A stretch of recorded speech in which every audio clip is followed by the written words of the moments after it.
আসসালামু আলাইকুম। তোমরা সবাই কেমন আছো? আশা করছি তোমরা সবাই পরিবারের সবাইকে নিয়ে আল্লাহর রহমতে অনেক সুস্থ আছো, ভালো আছো। তোমাদের সবাইকে আমি সিই 413 এই কোর্সটির লেকচার নাম্বার 6 এ স্বাগতম জানাচ্ছি। তো ক্লাসের শুরুতেই আমি একটু বলে রাখি, তোমাদের কাছ থেকে আমার একটাই এক্সপেকটেশন, সেটা হচ্ছে ধৈর্য। ধৈর্য সহকারে আমার এই লেকচারটা দেখবে এবং শুনবে এবং বাসায় প্র্যাকটিস করবে। তো আমাদের আজকের ক্লাসের যে অবজেক্টিভস সেটা হচ্ছে different code wise limitation of FEC column, fully encased composite column. তো আমরা একটু দেখে আসি। বেসিক্যালি তোমরা যখন বিএলসিতে এই কোর্সে ইনরোল যেহেতু অলরেডি হয়েছো, তো এই কোর্সে যখন প্রবেশ করবে তখন লেকচার নাম্বার 6-এ বিএলসিতে কি কি দেখতে পাবে সেটা চলো একটু দেখে আসি। তো তোমরা বিএলসিতে প্রবেশ করার পরে দেখতে পাবে আমি বেসিক্যালি তোমাদের নিচ্ছি হচ্ছে লেকচার নাম্বার 6, দ্যাট ইজ হচ্ছে লেকচার নাম্বার 7 বিএলসিতে, limitation course of fully encased composite column, FEC column সংক্ষেপে। তো আমার এই কলামে আজকের এই লেকচারের কন্টেন্টটা হচ্ছে লিমিটেশন অফ এফইসি কলাম। এবং এই ক্লাসের অবজেক্টিভস কি আমি অলরেডি বলেছি, যে different code wise limitation of FEC column. একটা এফইসি কলামের ছবি এখানে দেওয়া আছে, পিকচার দেওয়া আছে। তো এই লেকচার শেষে তোমরা যেটা জানতে পারবে সেটা হচ্ছে ডিফারেন্ট কোড ওয়াইজ এফইসি কলামের জন্য যে লিমিটেশন আছে সেগুলো সম্পর্কে তোমরা একটা সম্যক ধারণা লাভ করবে। তো আমার আজকের ক্লাসে রেকর্ডেড ক্লাসটা আমি যখন রেকর্ডটা শেষ করব তখন তোমরা এখানে পেয়ে যাবে। প্লাস লাইভ ক্লাস যখন নেওয়া হবে লাইভ ক্লাসে রেকর্ড পাবে, এবং আমি যে রিসোর্সেস দেখে তোমাদের পড়াচ্ছি সেটাও তোমরা ইনশাল্লাহ এখানে পেয়ে যাবে।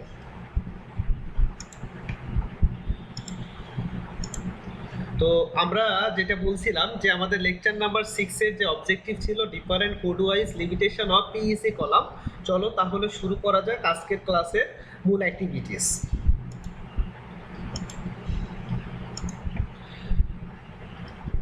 তো প্রথমত আমরা যে কাজটা করব, ফুললি এনকেসড কম্পোজিট কলামের ক্ষেত্রে লিমিটেশন যে কোর্সটা আছে, প্রথমত খেয়াল করো এখানে, তাহলে বুঝতে পারবে।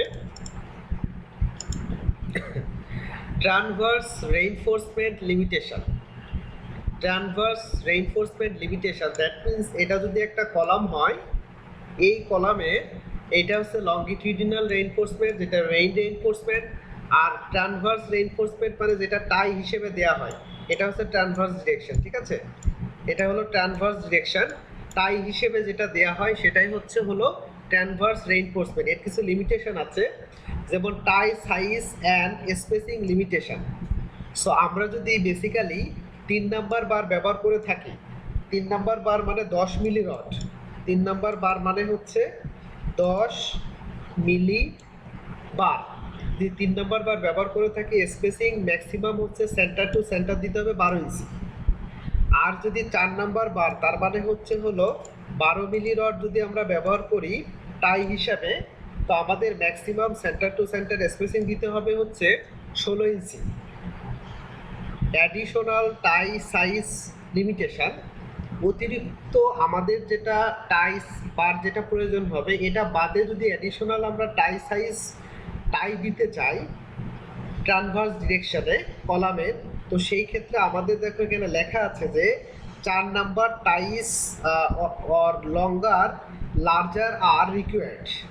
বলছে মিনিমাম 4 নাম্বার লাগবে অথবা এর থেকে বেশি আমাদের প্রয়োজন হবে, যদি কিনা আমরা লংগিটিউডিনাল রেইনফোর্সমেন্ট হিসেবে, মানে মেইন রেইনফোর্সমেন্ট হিসেবে আমরা 11 নম্বর কিংবা এর থেকে বেশি বার ব্যবহার করি। কথা হয়তো আমি বোঝাইতে পেরেছি যে যদি আমরা মেইন রেইনফোর্সমেন্ট হিসাবে 11 নম্বর বার কিংবা এর থেকে বেশি বার ব্যবহার করি, তবে আমাদেরকে অ্যাডিশনাল টাই বার হিসাবে 4 নাম্বার বার কিংবা তার থেকে বেশি সাইজের বার ব্যবহার করতে হবে। এরপরে দেখো ম্যাক্সিমাম টাই স্পেসিং যেটা আছে সেটা হচ্ছে কি, যে S maximum is equal two 0.5 গুণ মিনিমাম, 0.5 গুণ মিনিমাম H1 H2, এটা আমরা বেসিক্যালি প্রবলেম যখন করব, হয়তো লেকচার নাম্বার নাইনে হয়তো শুরু করব, তখন আমরা এই বিষয়টা বুঝতে পারবো H1 H2। এখন তারপরে দেখো কনক্রিট কভার। তো আমাদের মিনিমাম কনক্রিট কভার দিতে হবে 1.5 ইঞ্চি। মিনিমাম কনক্রিট যে কভার, তার মানে হচ্ছে কনক্রিট এবং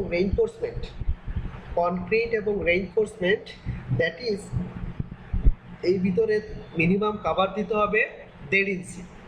provides ties as required for lateral support for longitudinal bars. Ties are required to support longitudinal bars located further than 6 inch clear on each side from a laterally supported bar. That means বলছে যে যদি তোমার provided ties as required for lateral support for longitudinal bar মানে আমরা main reinforcement হিসেবে যেটা আমরা ব্যবহার করছি, তার ট্রান্সভার্স ডিরেকশনে যে টাইবার ব্যবহার করতেছি সেটা আসলে ল্যাটারাল সাপোর্ট হিসেবে কাজ করতেছে। মানে ল্যাটারাল সাপোর্ট মানে হচ্ছে মেইন রেইনফোর্সমেন্ট যাতে তার প্রপার পজিশন থেকে সরে না যায় এবং যাতে পর্যাপ্ত পরিমাণে স্ট্রেংথ পায় এবং যাতে বাকলিং যাতে না হয়, এই কারণে বেসিক্যালি এই ল্যাটারাল টাইগুলো ব্যবহার করতে হয়।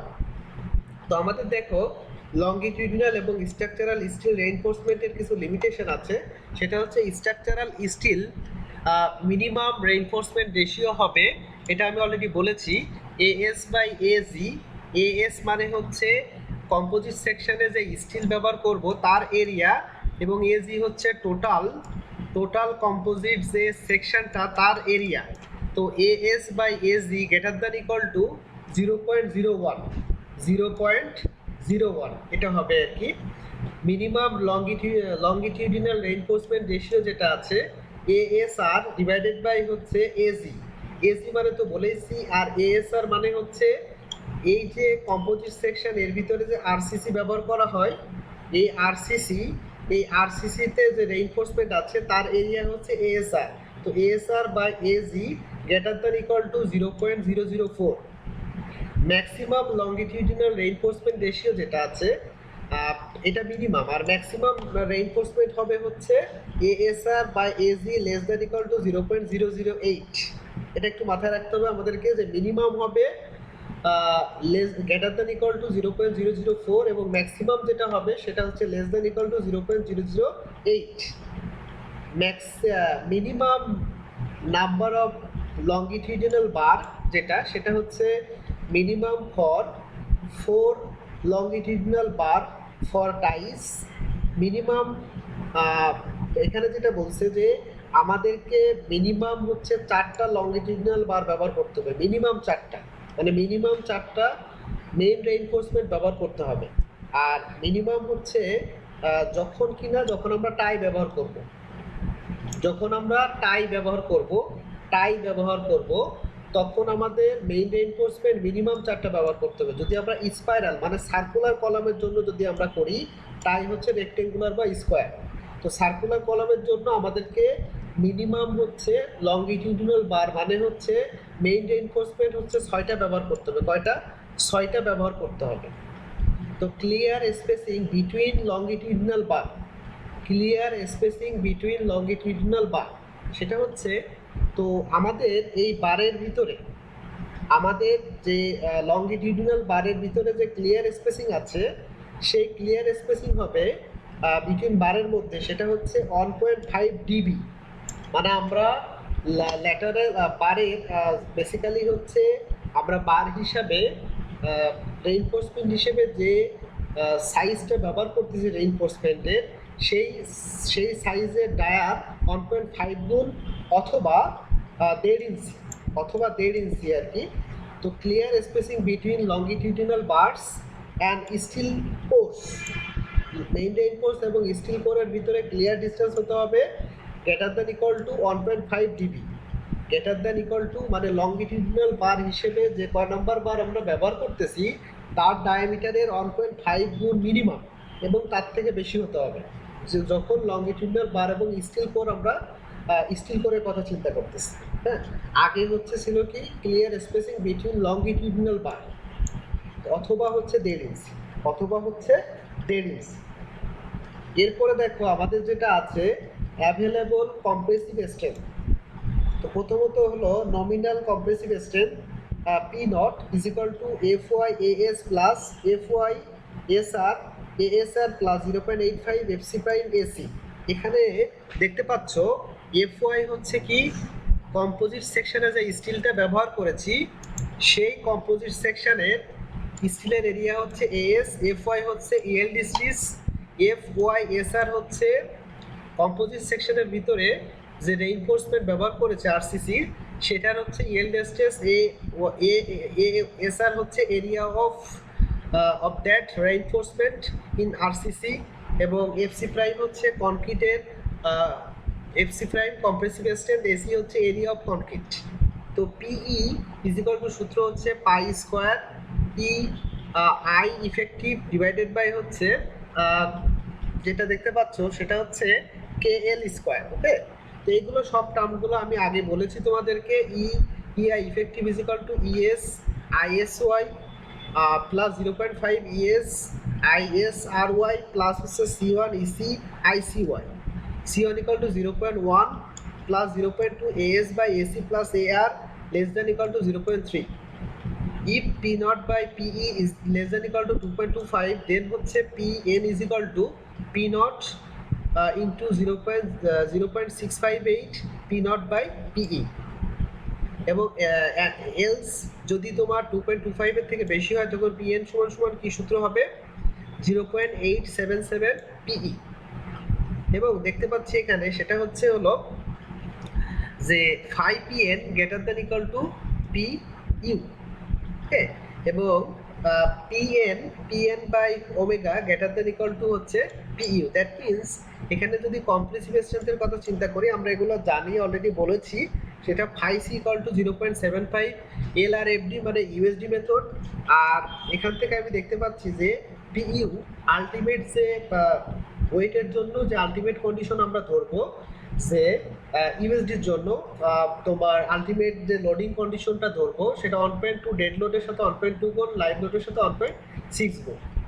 এবং 5C যেটা এএসডি মানে ডাব্লিউএসডি মেথডে সেটা হচ্ছে 5C এর মান 2 এবং পিইউ সমান দেখো পিইউ সমান এখানে দেখতে পাচ্ছ যে 1 dead load plus 1 live load. ঠিক আছে, কোনো কিছু ফ্যাক্টরি বেসিক্যালি যোগ হয় না। তো টেনসাইল স্ট্রেংথের ক্ষেত্রে দেখো 5T is equal to 0.90 R PU হচ্ছে 0.9 DL প্লাস 1 তোমার কি বলবো লাইভ লোড। ঠিক আছে, তো এখন দেখো ASD তে 5T এর মান 1.67 এবং PU হচ্ছে 0.6 dead load plus 0.6 live load. Okay, so এটাই বেসিক্যালি হচ্ছে আমাদের এখানে আজকের যে লেকচার নাম্বার 6 ছিল different code wise limitation of FEC column. তো তোমরা এটা আগেও আমি তোমাদের বলেছি, আজকে আর একবার একটু রিভাইজ দিবে এবং ইনশাল্লাহ এই রিলেটেড প্রবলেম সম্ভবত শুরু হবে হচ্ছে লেকচার নাম্বার 9-এ। তো এই সূত্রগুলো তখন তোমার কাজে লাগবে।